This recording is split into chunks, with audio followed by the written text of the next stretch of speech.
আসসালামু আলাইকুম রহমতুল্লাহ। প্রিয় অ্যাপস ডেভেলপার শিক্ষার্থীরা, গত পর্বে আমি আপনাদেরকে দেখিয়েছিলাম কিভাবে নোড.js এবং npm প্যাকেজ ম্যানেজার ইনস্টল করতে হয়। আজ আমি আপনাদেরকে দেখাবো কিভাবে ফায়ারবেস টুলস ইনস্টল করতে হয়। ফায়ারবেসের জন্য ফায়ারবেসের ক্লাউড ফাংশন এবং হোস্টিং আর অন্যান্য কাজ করতে গেলে আপনার ফায়ারবেস টুলস ব্যবহার করতে হয়। এটা লোকাল হোস্টে লোকাল এনভায়রনমেন্ট তৈরি করে আপনারা সহজেই ফায়ারবেসের কাজ করতে পারেন, শিখতে পারেন। তো আজ দেখাচ্ছি কিভাবে ফায়ারবেস টুলস ইনস্টল করবেন এবং চেক করবেন।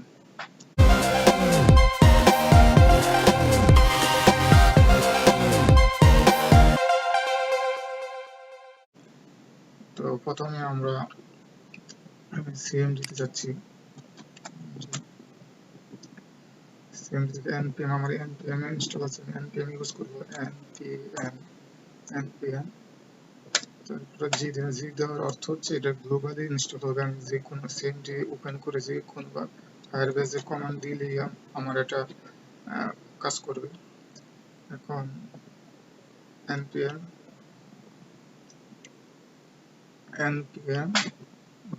-g তারপর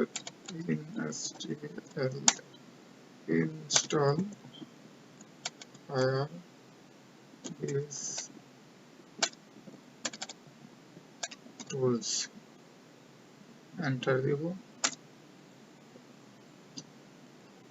দেখুন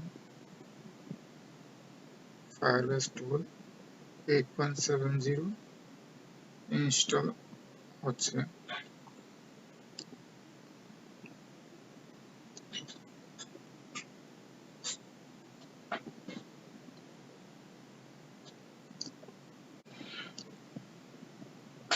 ফায়ারবেস এবং ফ্লাটার নিয়ে আমি কাজ করে থাকি। আসলে আপনারা যারা ফায়ারবেস এবং Flutter mobile application development, web application development শিখতে চান, তারা আমার এই চ্যানেলে সাবস্ক্রাইব করে কমেন্ট করতে পারেন। আমি আপনাদেরকে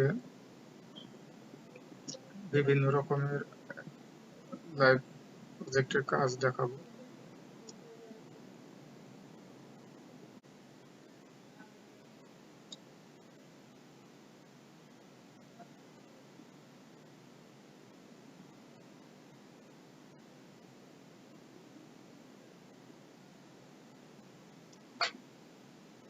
দেখুন Firebase tools 8.70 এর 592 প্যাকেজ, 592টি প্যাকেজ হয়ে গেছে। আমি এখন Firebase ঠিকঠাক মতে ইনস্টল হয়েছে কিনা সেটা চেক করব। এজন্য আমি লিখব Firebase ভার্সন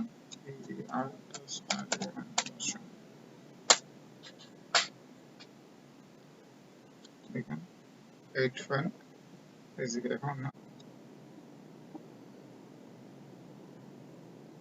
এখন Firebase tools ইনস্টল কমপ্লিট হয়ে গেছে। পরবর্তীতে আমরা Firebase কিভাবে পরবর্তীতে আমি Firebase cloud function, Firebase to Firestore, hosting, database এবং এই মধ্যে কিভাবে ইউজ করতে হয় সেটা দেখাবো। সে পর্যন্ত ভালো থাকবেন। আসসালামু আলাইকুম।